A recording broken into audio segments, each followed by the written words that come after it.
por exemplo, de obrigatoriedade. Eu sempre costumo dizer que sempre as coisas vão preparando. Então, veja aí, tudo vai sendo preparado. E eu vou colocar como o pensamento da ideologia de gênero. Então, começou como simplesmente uma imagem lá no fundo, e essa imagem foi vindo, e hoje isso é constante. E, na verdade, quem não crê nisso é uma pessoa quadrada, é uma pessoa... quer dizer, quem não aceita isso é uma pessoa, como que eu posso dizer, totalmente racista, né? Ou não sei se é assim que posso dizer, mas é uma pessoa preconceituosa e tudo mais. Então, quando a gente coloca, e foi colocado para essa questão do tomar, se você não tomar, você não tem liberdade de agir. Às vezes eu não vou dizer que essa vacina seria alguma coisa maligna, apesar de não ter comprovação daquilo que tem, mas eu vejo o sistema que está sendo implantado por detrás disso. Imagine, se você não tomar, você não tem liberdade, você não pode comprar, você não pode fazer isso. Lembra que a Bíblia diz sobre isso? Então isso está abrindo precedente para as próximas coisas que virão acontecer do mesmo jeito. E isso que acontecer do mesmo jeito, daqui a pouco, como a gente fala, um chip, uma marca ou alguma coisa nesse sentido, a gente não sabe o que é. A gente vê lá, né, uma expressão de um homem que viu isso há 2000 e poucos anos atrás. Mas eu fico ligado no sistema, imagina. E nós, como cristãos, não temos nenhuma resistência. Não, é assim mesmo, então vamos fazer, porque senão a gente não vai ter acessibilidade, né? Então a gente precisa de acessibilidade, então vamos fazer. E é isso que está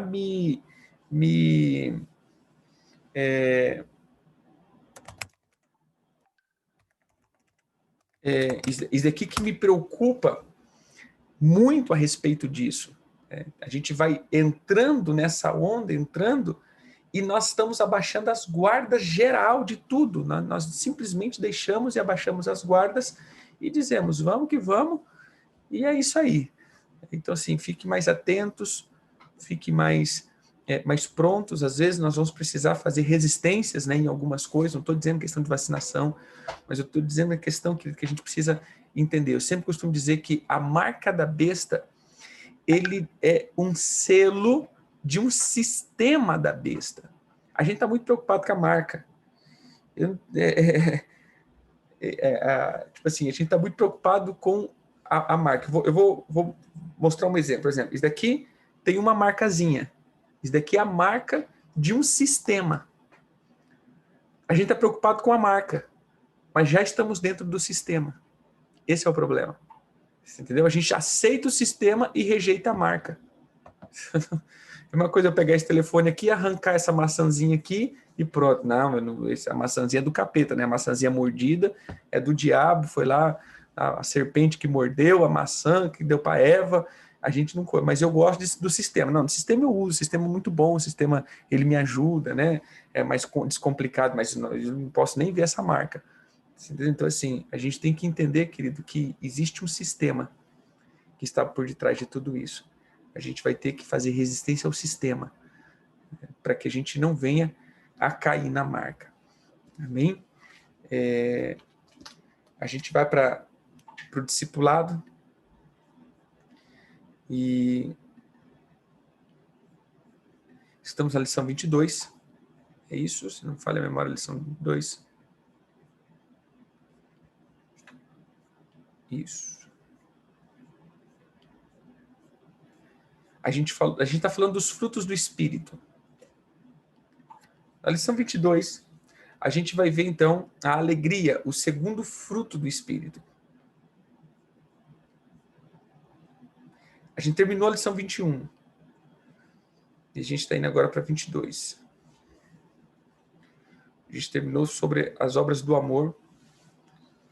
Eu creio que eu postei ela. Deve estar postado.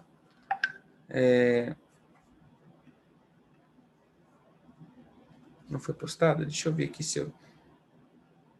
Só um minutinho.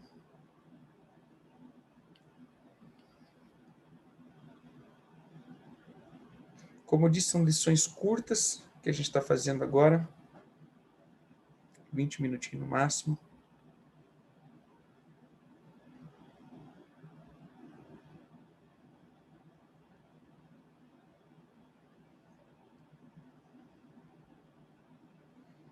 Tá aqui. Então não foi postado, então. Mas está aqui.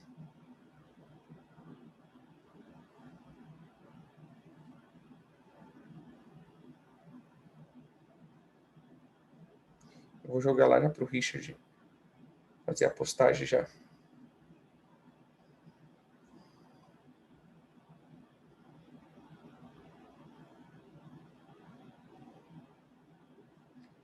Jogando aqui para ele fazer a postagem da Escola de Libertação também. Vamos lá. A gente vai falar sobre a alegria agora. Gálatas capítulo 5, versículo 22. Mas o fruto do Espírito é amor, alegria, paz, longanimidade, benignidade, bondade, fidelidade. Então, o segundo fruto do Espírito Santo na vida de um cristão é a alegria.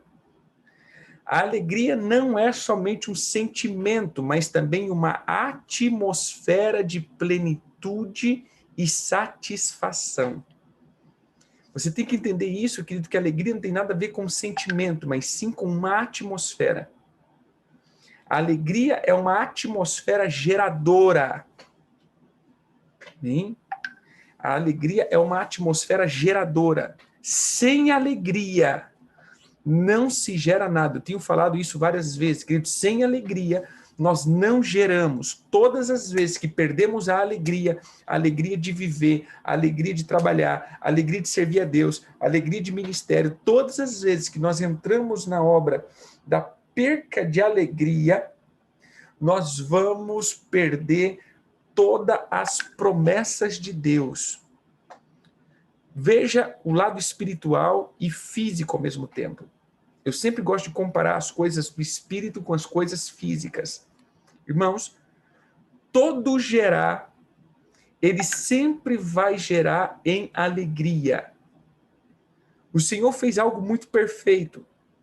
Veja bem, para que o homem libere a sua semente física, ou seja, o seu sêmen, ele tem que entrar, eu vou usar palavras que têm duplo sentido aqui. Ele vai entrar em um estado de gozo. Ele tem um duplo sentido. Você entendeu? O que seria isso? É o estado pleno de satisfação. E quando o homem ele chega nisso, ele libera a semente dele. Veja que o Senhor diz assim, entra no gozo do seu Senhor. Porque isso fala dessa amplitude de satisfação. Eu sempre costumo dizer, irmãos, enquanto nós estamos fazendo filho, é muita alegria. Depois a gente chora, mas para fazer é muita alegria.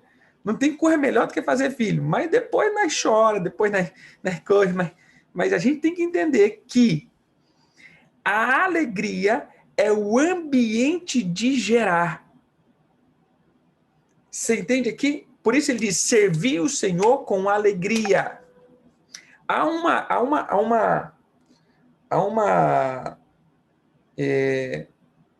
um texto em Deuteronômios, quando ele fala das maldições, ele diz assim, porque não serviste o Senhor com alegria, você terá falta de tudo, ou seja, você entra numa maldição. Todas as vezes que as pessoas entram num estado de depressão, ele entra numa atmosfera de sepultura, porque perdeu a alegria de viver. Então, todas as vezes que você perder a alegria, você entra no estado de sepultura. Então, a alegria é o útero gerador das promessas de Deus. E aí você vai ver Jesus dizendo, se alegra. Foi perseguido? Se alegra. Está sendo humilhado? Se alegra. Está passando por tribulação? Se alegra. Permanece? Se alegra. Se alegra. Se alegra. Por quê? Porque se você se entristecer, com certeza você vai entrar em um estado de destruição. Podemos também traduzir essa palavra como uma pessoa que tem o prazer em alguém. Quando estamos cheios desse fruto, temos prazer em Deus e tudo que nos cerca. Todas as vezes que perdemos a alegria, meu irmão, a gente vai ver que nós perdemos a fé e a confiança. Por que nós estamos tristes? Porque perdemos a esperança. Aí eu estou triste por causa de uma situação. Opa, peraí, então você perdeu a esperança que Deus não está no controle, está vendo. Você entendeu? Então todas as vezes que eu perdi a alegria, é porque eu perdi a esperança, perdi a fé. Eu não estou tendo fé nessa situação. Eu não estou conseguindo enxergar o que Deus está enxergando nessa situação.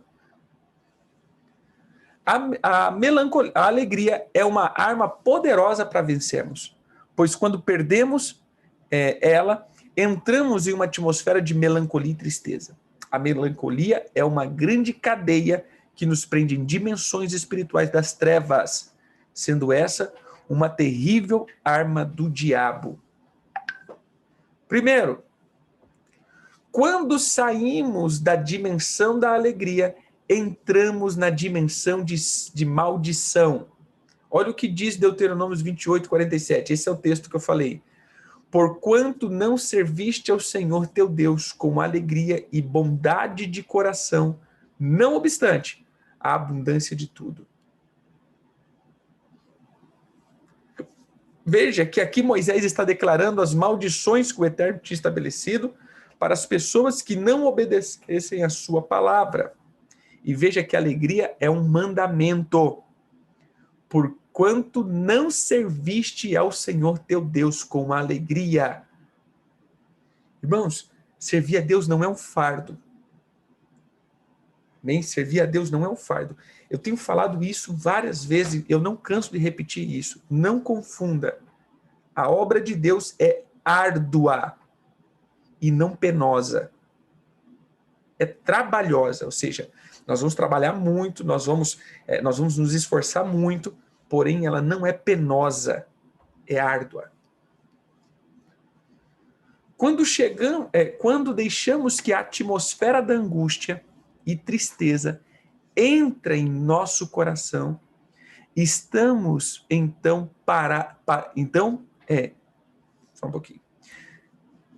Quando deixamos que a atmosfera da angústia e tristeza entre em nosso coração,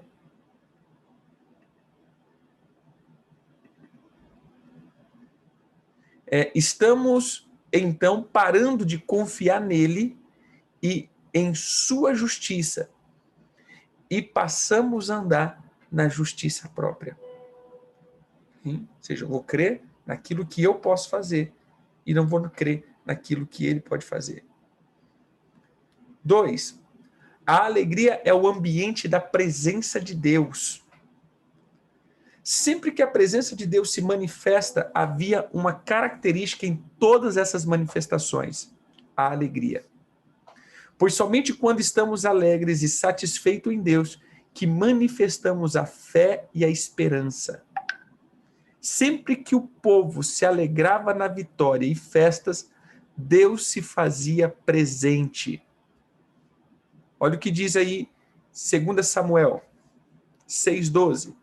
Então avisaram a Davi dizendo: o Senhor abençoou a casa de Obed-edom e tudo quanto tem, por amor da casa de Deus.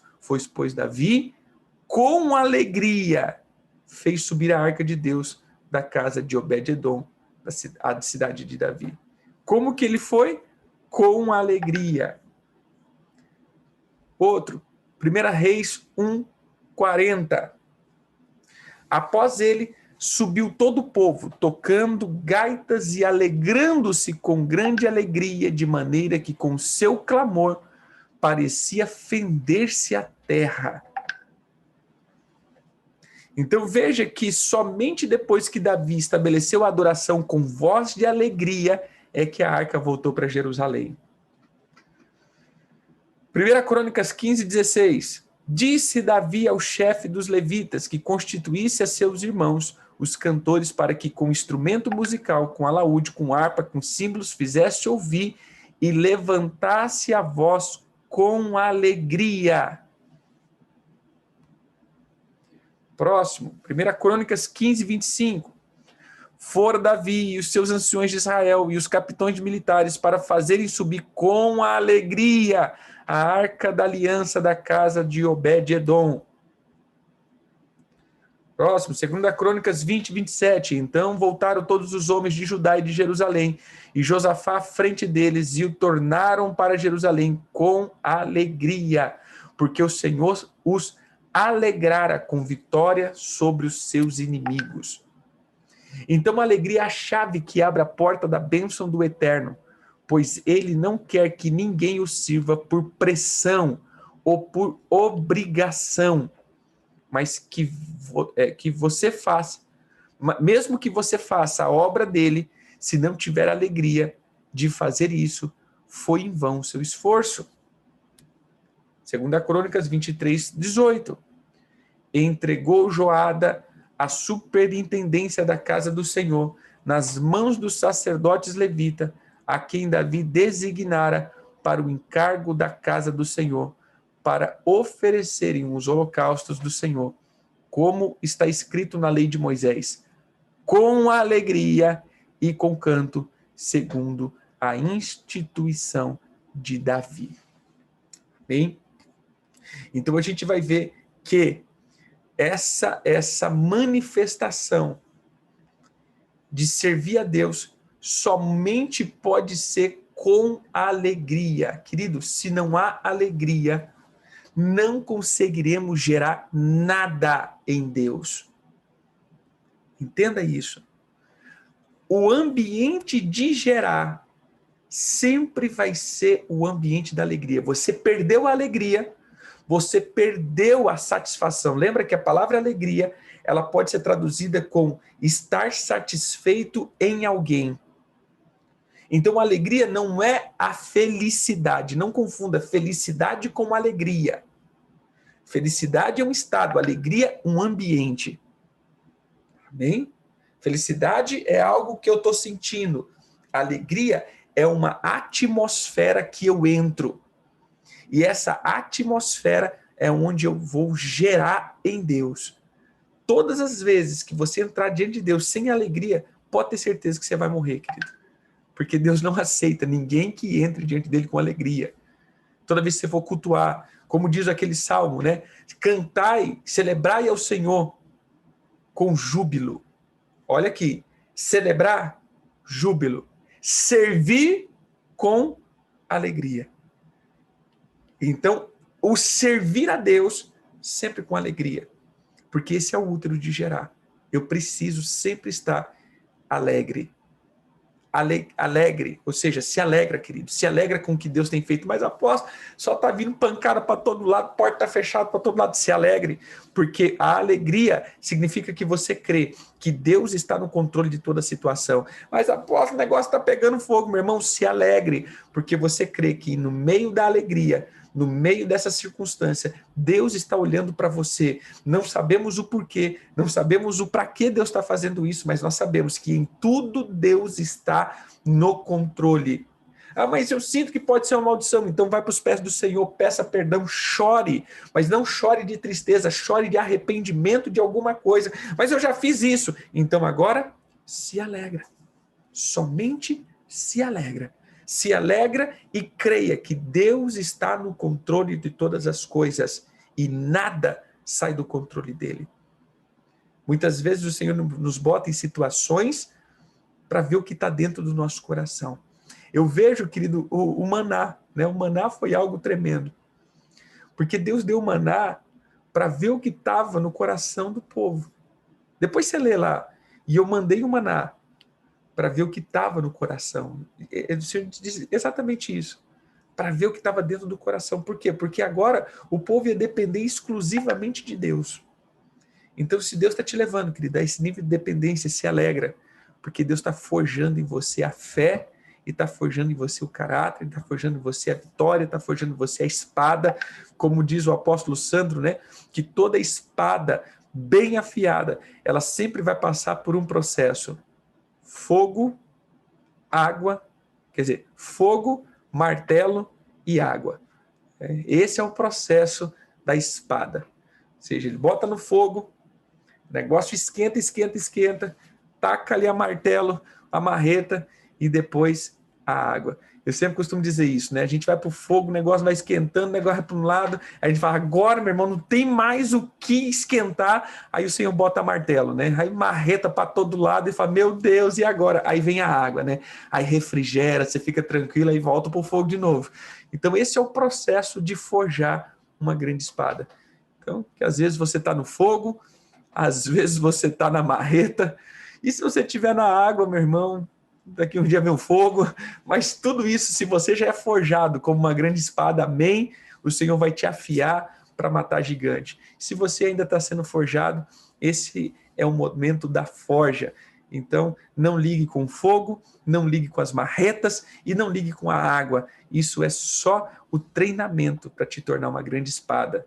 E em meio de tudo isso, se alegra. Amém?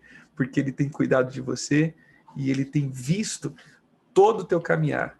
E na alegria, ele vai ver que realmente o teu coração está confiante que ele pode todas as coisas. Eu creio que esse ano foi o ano que o Senhor vendou os nossos olhos para não ver nenhuma possibilidade, mas para que a gente confiasse nele. Já para pensar como nós, como igreja, estamos autoconfiantes. A gente confia nos recursos que entram, nós confiamos, não, porque eu tenho tantos membros, então eu tenho recurso, eu tenho tanto isso, ou eu tenho um trabalho fixo, ou eu tenho isso, ou eu tenho aquilo, ou seja, ou eu tenho uma aposentadoria, ou eu tenho aquilo, ou seja, a gente confia nas coisas que nós nos agarramos. E esse foi o ano que o Senhor disse, solta tudo isso,